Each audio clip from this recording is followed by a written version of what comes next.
And I would, I think we'll mute everybody. What do you think? Yes. Or well, maybe you can take care of that. Okay. All right. So welcome to Starting Your Business in the Midst of COVID-19.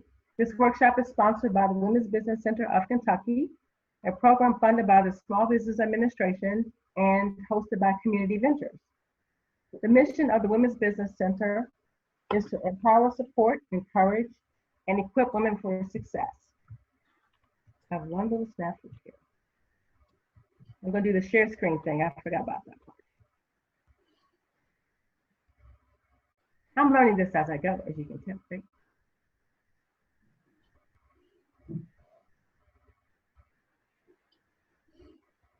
Okay, we're there. All righty, can everybody see this okay? I guess if you can, you put in the chat box. The mission of the Women's Business Center of Kentucky is to empower, support, encourage, and equip women for success in business through workshops, counseling sessions, and networking opportunities, like our monthly Fourth Friday Strong Coffee, Strong Women Roundtable. For the men out there, don't worry, we work with men entrepreneurs as well. My name is Phyllis Alcorn. I'm the director of the Women's Business Center of Kentucky. Working with me are Elaine Goldstein, she's in the Louisville office, Pam Russell in the Campbellsville office, Mark Johnson, who works with our artists, and Sean Burns, who covers our Millersburg office. A few housekeeping items before we get started. We will address all questions at the end of the presentation. If you have any questions, please use the chat box, which is located at the bottom of your screen. To access the chat box, just move your mouse over the bottom of your screen. Once it pops up, click on it, and it will appear to the side of the screen. When you have a question, just type the question in there and send it to A. Goldstein. And that's how Elaine is referenced as A. Goldstein. That will go to her. She and I will address the questions at the very end. You see somebody waiting, Elaine? Yes, but I don't know who it is. Okay. So you want me to let him in or not? Sure. We have to figure out how to do that, or somebody let him in. Okay, let's just do that.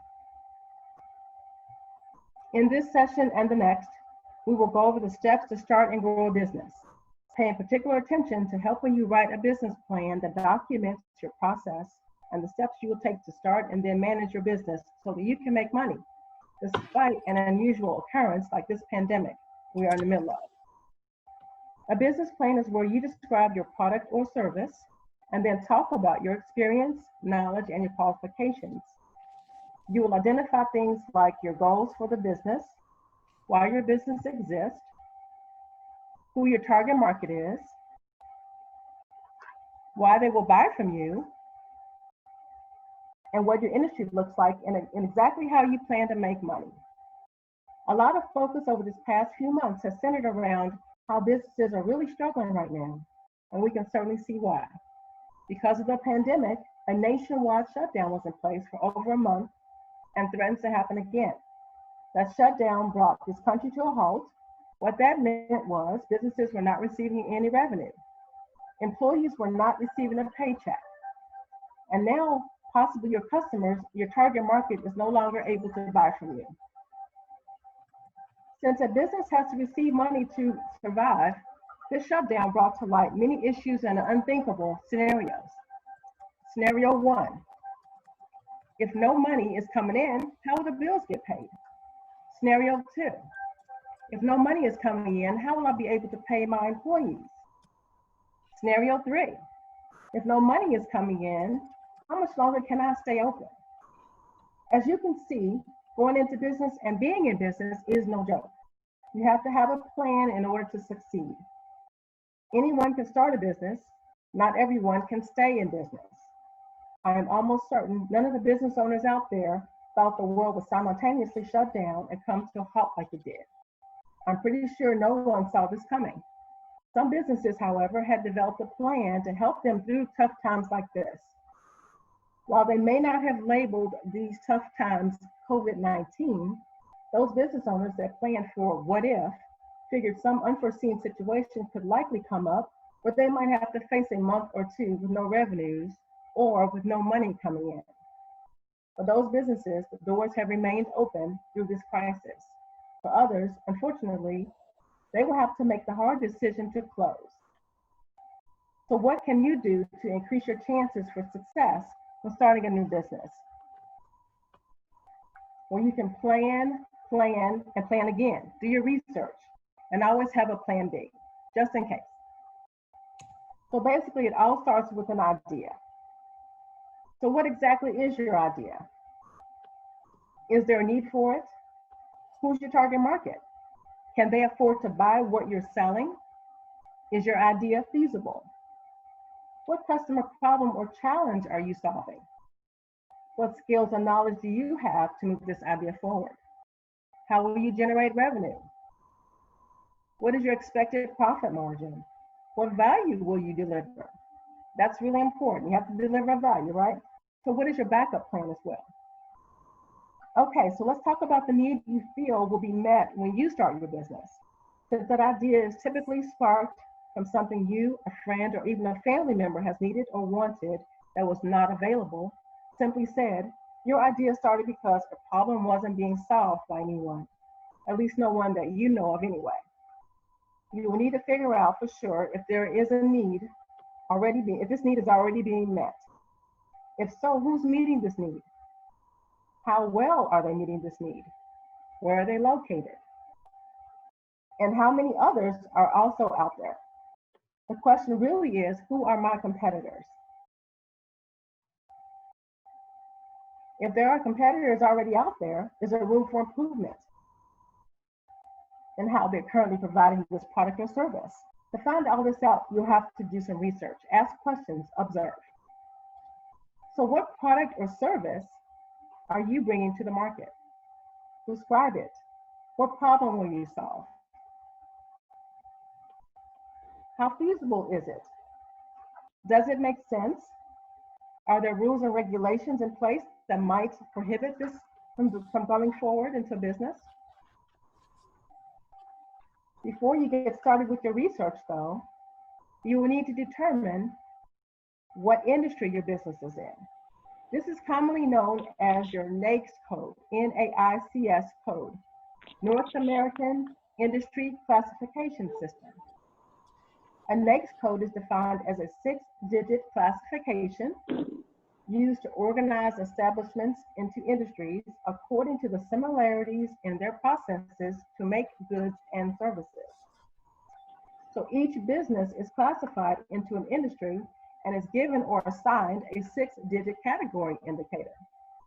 Your industry might have specific rules and regulations that you would need to know about, or it might have other specific guidelines that govern how you do business. As a business owner, you are responsible for knowing what those are. You as a business owner need to become familiar with the industry that your business is in. This knowledge will help you succeed and be a better competitor. So for our class example today, I'm going to take you through the steps of starting an Airbnb business. To find out what NAICS code my Airbnb would fall in, I simply Google it. I write in what NAICS code is an Airbnb, okay? So the answer I get is 721199, which is for all other traveler accommodations. It goes on to describe this as this U.S. industry comprises establishments primarily engaged in providing short-term lodging, except hotels, motels, casino hotels, and bed and breakfast inns. It gives examples of guest houses, tourist homes, housekeeping, cabins and cottages, and youth hostels. As a potential business owner of an Airbnb, I'm now curious about how well this industry is performing.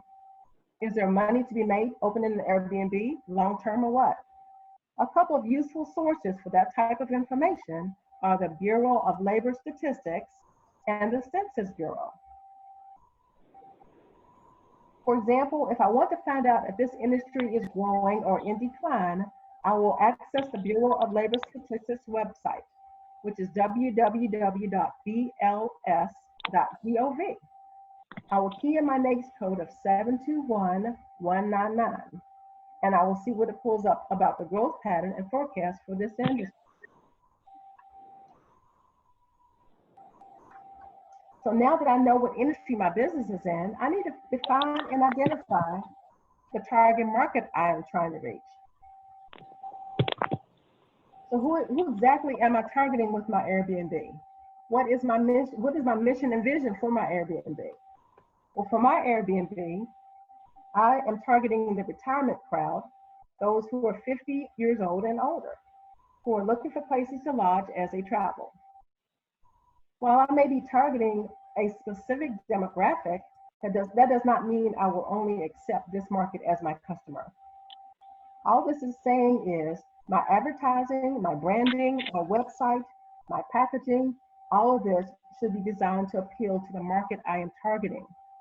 All of this should be designed to capture their attention and their consumer dollars. But if it also happens to capture other folks' attention to bring in business from a different demographic, that's okay too.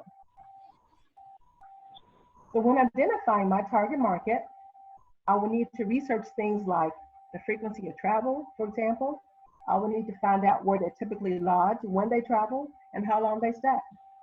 In addition, I will need to find out activities they engage in when they travel, how much money they typically spend, the types of restaurants they frequent, and a whole lot more. So by looking at the retirement age people, I am making some assumptions about them.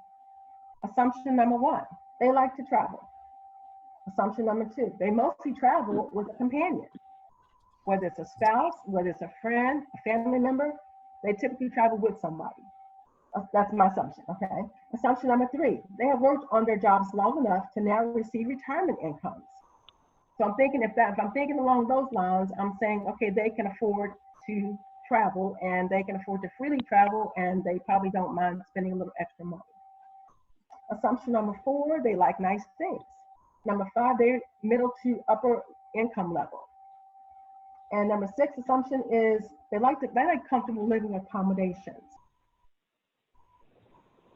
So if I want to know how many retirees live in the area where I want to have my Airbnb, I would access the Census Bureau's website, which is www.census.gov.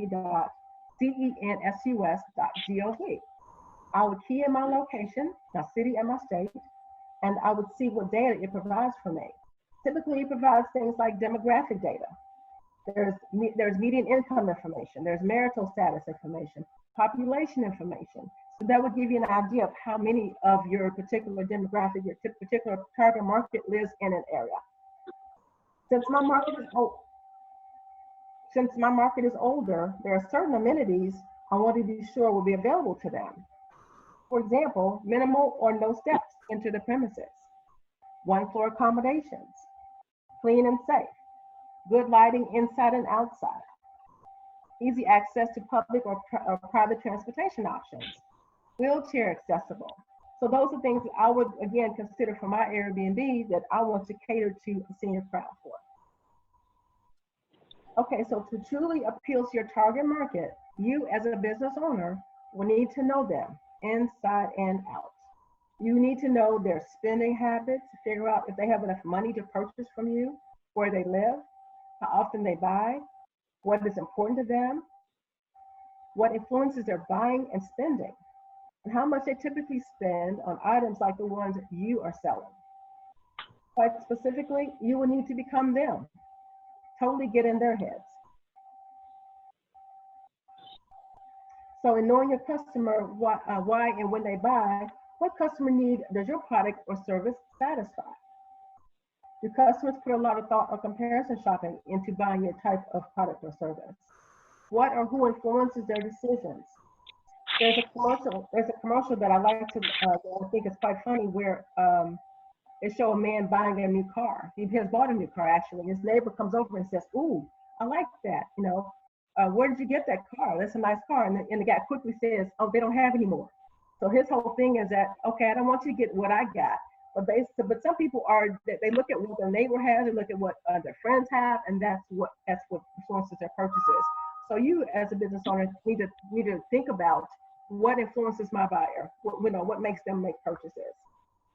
So some of the amenities I will offer should be standard for anyone who should want to rent my Airbnb, and actually may be mandated or required for Airbnbs.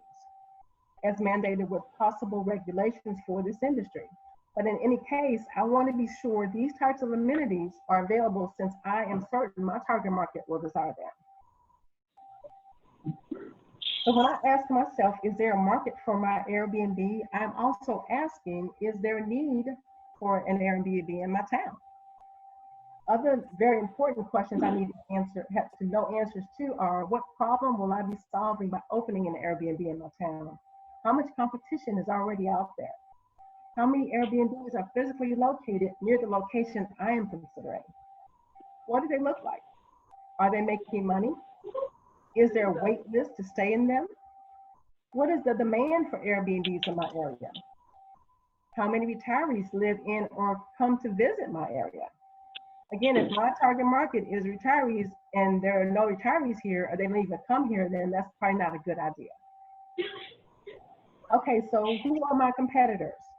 How many other Airbnbs are in my area? If there are too many people offering what I plan to offer, then that might present a problem for me. And that all depends on the size of the market interested in the particular product or service. If the market is small and there are lots of businesses offering the same types of products, then that means the market is considered to be saturated. The ratio of consumers to providers is too small.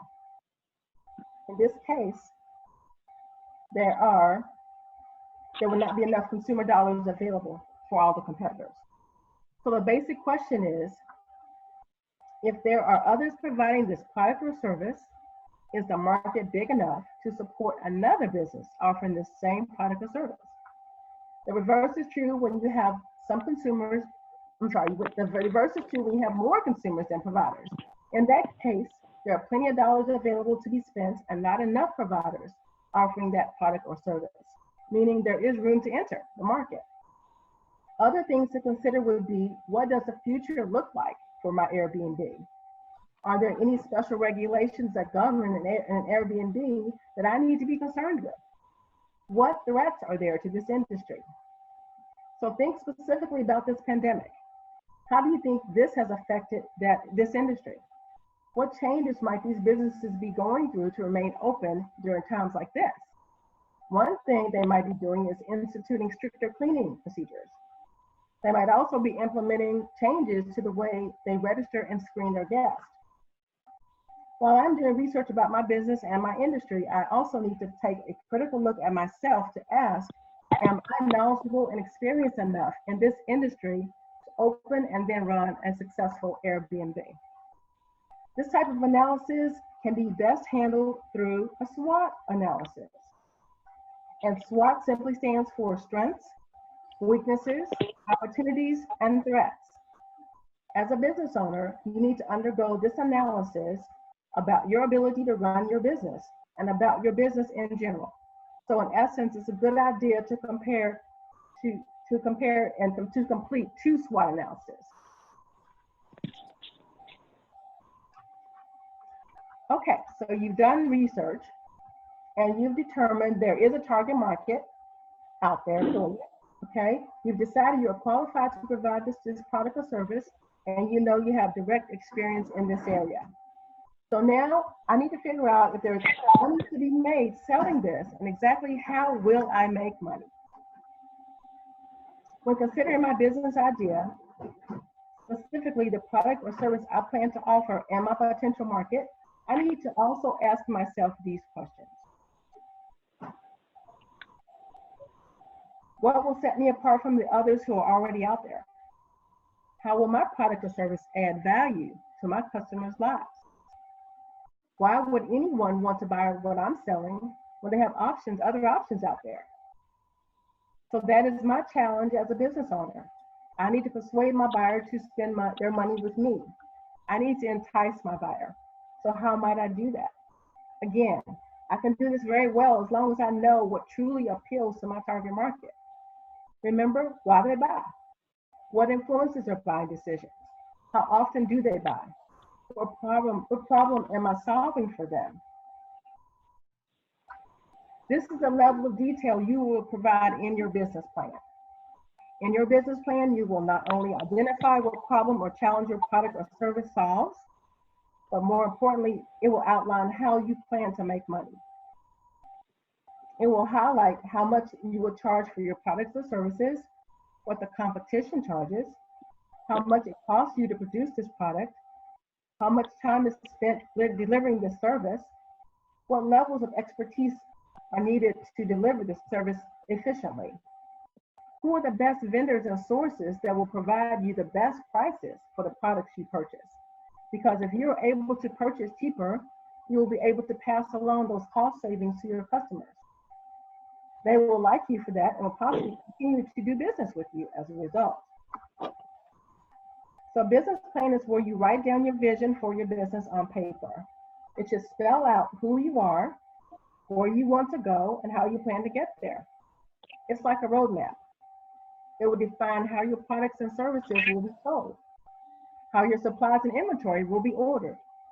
It will clearly define your process for doing business, identifying each role and every player. There are 4 major components to a business plan, starting with the company and business description. Next is your marketing plan, followed by your operations and human resources plan. And then last will be your financial plan. In the company and business description section, you will define the purpose for your business, who you are as a company, the industry your business is in, how you plan to compete in your industry, what you will be selling, who your target market is, what your short and long-term goals are. Some businesses find it useful to have a mission statement. Some have a vision statement and some have both. A mission statement is used to remind you of the reason you are in business. It states your purpose for being in existence. It answers the question, why you do what you do. A vision statement is used to keep you inspired and moving in the right direction. It's like a photograph of your future business. It provides inspiration and it states what you want your business to be recognized for one day. The importance of a vision statement cannot be overlooked. It provides long-term direction and guidance. It also gives you the inspiration and the necessary energy you might need to keep you going, either at times when you're feeling lost or even during times like this, in the midst of a pandemic. Always keep your vision statement alive by revisiting it regularly and communicating your vision with your other members of your team. It will inspire and motivate them as well. Always write your vision statement in the present tense and make sure it is clear, concise, and most importantly, inspiring. So what is your why? That is the overarching question. And how will you make money? A business plan with its 4 major components is rather involved as it outlines your plans and strategies for selling products or service to a target market at a defined location for a determined price. Once you've analyzed your idea and have determined that it makes sense, once you've done your research and have identified and can quantify your target market, you're now ready to start writing down your plans and ideas in detail on paper.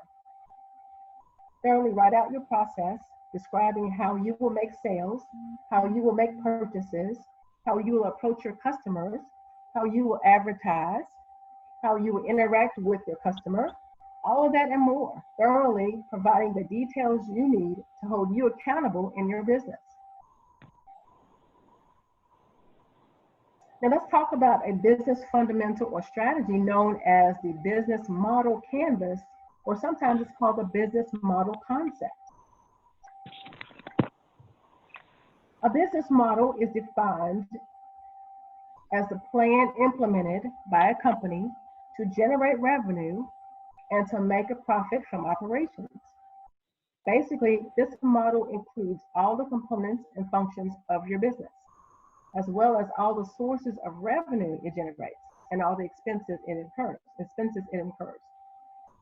A business model clearly spells out how you plan to make money, highlighting attention and focus on ways your business generates revenue. This is particularly important when starting a business or when planning for growth. The business model concept is broken down into 7 steps. Step 1 is create your value proposition statement. A value proposition statement is a short sentence that spells out why your customer should buy from you, which again looks at what key problem are you solving with your product or service. Here are some sample value proposition statements from some familiar companies. Okay, so for the Lyft riders, the statement is rides in minutes. For the Lyft drivers, it's take the wheel, drive with Lyft. So they decide to come up with 2, okay? For Apple MacBook, it is light years ahead.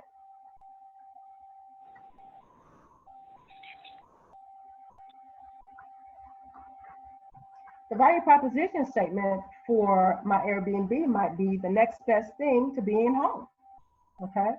So think about the value proposition statement you might use for your business. So step 2 is identify your customer. So again, who is my target market and what problem am I planning to solve for them? Does this plan match my value proposition statement? And that's what, we just talked about earlier, right? So again, for my Airbnb, my target market is people ages 50 and older. The problem I'm solving for them is providing comfortable and safe lodging, paying careful attention to items I feel are senior friendly, like all on one level, good lighting, and safe surroundings. And since I want to be sure my target market feels as comfortable as if they were at home, my focus needs to be on providing everything I think will help them feel that way. So step 3 is channels. This step deals with ways I plan to reach my customers. And what is the best method for getting the message out to them that I'm in business and have what they need? For my Airbnb, I plan to advertise in magazines like AARP, Southern Living, because again, I'm assuming that they are reading these things, right? AAA magazine, other travel magazines, retirement community newsletters and brochures, and other places that again, I think my target market is going to look at. And I want to make sure that my website is designed to be senior friendly, or it's going to be more or less targeted to those senior travelers that I'm trying to reach. So that's channels. Step 4, customer relationships. So this step focuses on getting, keeping, and then growing my customers. As you grow customers, this leads to growth in revenues. For this step, to get my customers, my Airbnb would need to focus on ways to get the word out about my senior-friendly Airbnb. Keeping my customers, I want to be sure to do what I say I'm going to do. I must be sure to honor my value proposition statement and keep their accommodations top-notch and give them even more than they expect. As far as growing my customers, one thing I want to make sure I do is offer a referral program that provides discounts for making referrals. This encourages my customers to spread the word about my wonderful service and accommodations. So this process just kind of helps you think it through as far as how can I grow? How can I make money? How can I expand my offerings? Step 5 is key activities. So what key activities does my value proposition require? Another way to look at this is to consider what are the best activities I, as a business owner, need to engage in to guarantee my customer feels like they're at home. Okay, back to the Airbnb, right? So maybe one thing I could do is offer a limousine service. I could arrange to pick them up in a limousine and take them out to dinner the same day they arrive. You know, when you travel, you're tired, right? And what better thing to look forward to than a limousine ride to dinner? And then the next morning, we could pick them up and take them out to breakfast. After that, we'll possibly do a guided tour through the city. Giving them names and numbers of people that can call if they have questions or anything. So again, I want to make them feel like they're at home. So step 5 is key resources. What key supplies do I need to provide for my customers that support my value proposition statement? What can I provide to make sure my customer considers my Airbnb the next best thing to being at home? And what key suppliers do I need to interact with to provide those supplies that I need to truly satisfy my target market? Okay, so one thing I thought about was fluffy slippers. So why not, right? We have all day, you've been taking a lot of tours through town, walking all over the place. What better thing to come back to than some nice fluffy slippers? What about a plush and warm robe? That'd be good too as well. Cable TV with lots of movie choices. Making sure that, again, that it's easy to navigate. My sister got, my nephew gave my sister one of the new televisions, and she just sits there and stares at it going, oh my God, I can't use this thing. So again, I have to think about what appeals to my population, what's easier for them to use without a lot of issue. And of course, a refreshing bowl of ice cream. That's the best way to end the day, right? Okay, so on to step 5B. So step 5B is key partners. Key partners looks at who and what companies and businesses out there I can partner or work with to help me reach my revenue goals.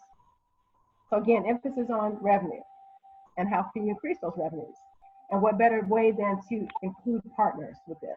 So who are my key partners? I would need to identify who those partners might be. I need to consider businesses with the same target market as me.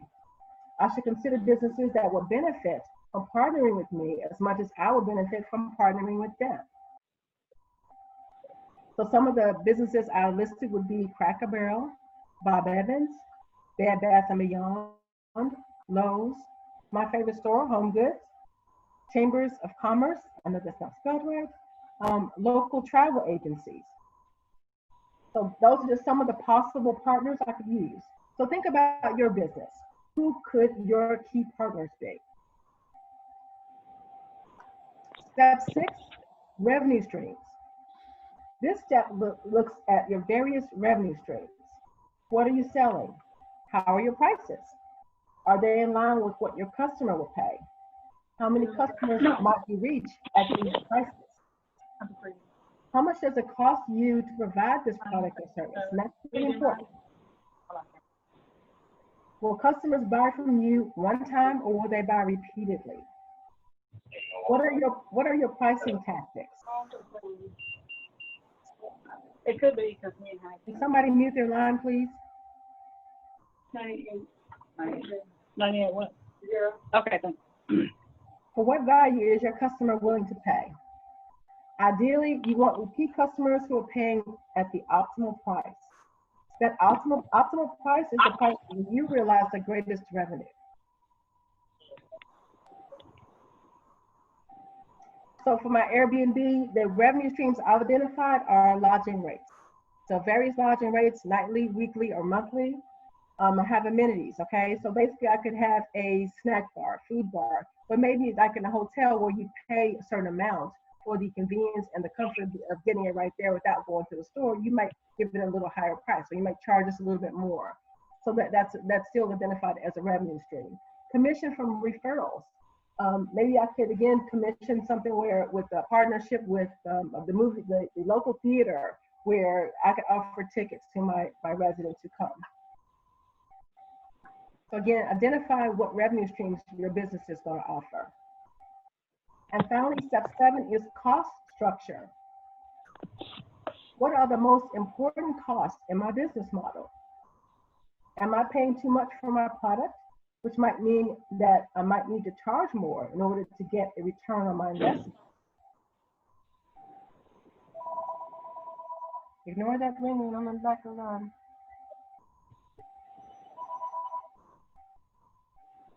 Okay, so basically I've identified companies like cable TV, limousine service, cleaning service, food and other supplies, utilities, and security companies. So those are the types of items my Airbnb pays for. So I have to think about how much am I paying for those services, and can I perhaps negotiate a better price since I'm going to be a repeat customer. I'm going to be a person who's going to continue to purchase from them. What kind of deals can I make to make those better prices for me? So think about that in your cost as you analyze your cost structure. You know, how can I pay less? How can I get a better deal? As a business owner, you need to pay close attention to how much you pay for your products and services. All of these costs impact your bottom line, so you want to be sure to manage them. Negotiate to get them down as much as possible. If you pay higher amounts, you will have to raise your prices in order to make any money. If your prices are much higher than your competition's prices, there's a good chance you will lose business, especially in times when consumer dollars are tighter. You can capture your ideas and processes by simply using the simple business plan that we talked about with the 4 sections, or you can use the business model concept. That is your choice. However, the advantage of the business model concept over the simple business plan is the increased focus on how the business will create profitable revenue streams and the decreased focus on how the business will operate when generating revenue. When you place focus on what matters, which is profitable revenue, the rest will take care of itself. As you examine your costs and pricing structures, you will need to consider how soon before you reach a break-even point on your investment. And then how many customers do you need to see daily or even monthly in order to turn a profit? And finally, what is your plan to reach those numbers? So the break-even point is when your expenses and your total revenue are exactly equal. Okay, so that's your goal, to at least reach your break-even point. I guess your ultimate goal, of course, is to surpass that point and where you make more dollars than that. But ultimately, you want to make sure that your expenses at least are equal with your revenue. Okay, so your initial planning processes, a major consideration will be how much it's going to cost to get off the ground. Will you be able to make enough money to do all the things you need to do?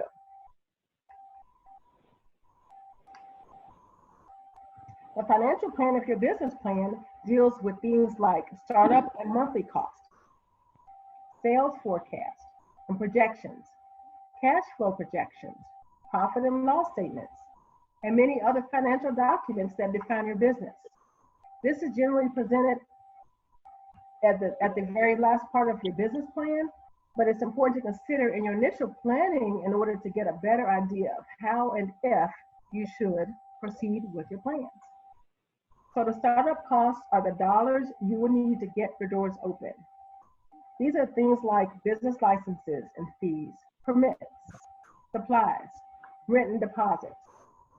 Monthly costs are the costs you will incur each and every single month.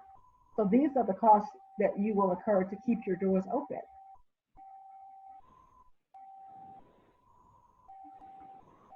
These lists will vary depending on your location and the type of business you're starting. For example, a retail business will have a large inventory expense at first, and possibly month to month, since they will need to replenish what's being sold. A service business might have to plan for equipment purchases, repairs, and maintenance expenses.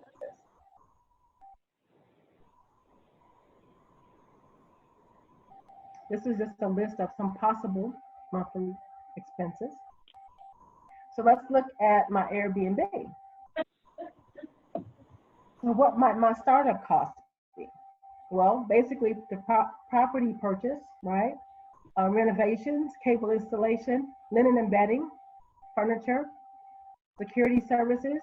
So again, you would list what I'm going to have to spend money on to get my business up and going.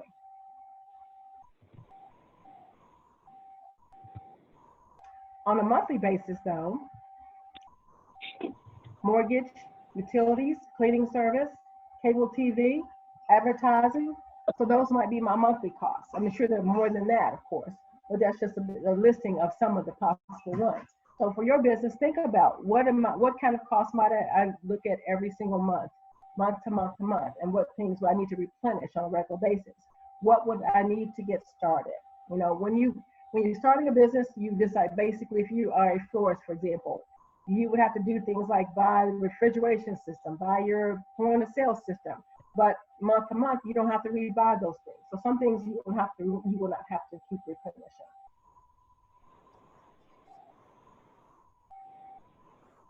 So we've covered a whole lot today.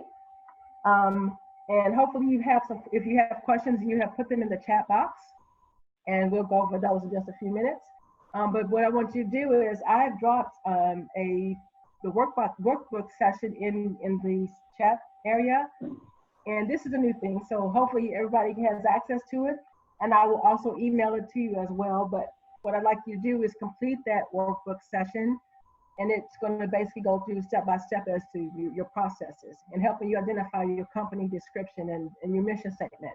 I'd like you to also research your business's NAICS code. You know, what industry is your business in? Like you to write a mission statement for your business, write a value proposition statement for your business. And we went over that really briefly. Complete your SWOT analysis and also identify your target market. Okay, so those are the items that I'd like you to work on until, for next week. Okay, Elaine, do we have any questions? Are we going to make available this PowerPoint presentation to our students? Yes, we are. That's the only question I have so far. Oh, wow, okay, seriously? Okay, I'm gonna stop this there just for a second and see. Okay, so nobody else has questions at all? Okay, fabulous. Let's see what else. Okay, so I will email the PowerPoint slides to everybody, and I will also provide the homework assignment as well. Okay? So if you don't have anything else, then thank you all very much, and I'll see you next Tuesday at 1 o'clock for the next session, and we're gonna talk about marketing, and that's really important. So. Thank you. All right. Okay, thank you all so much. All right, thank you. Have a great day. You too. Bye. Bye-bye. Thank you, Elaine. My pleasure. Thank you, Jonah.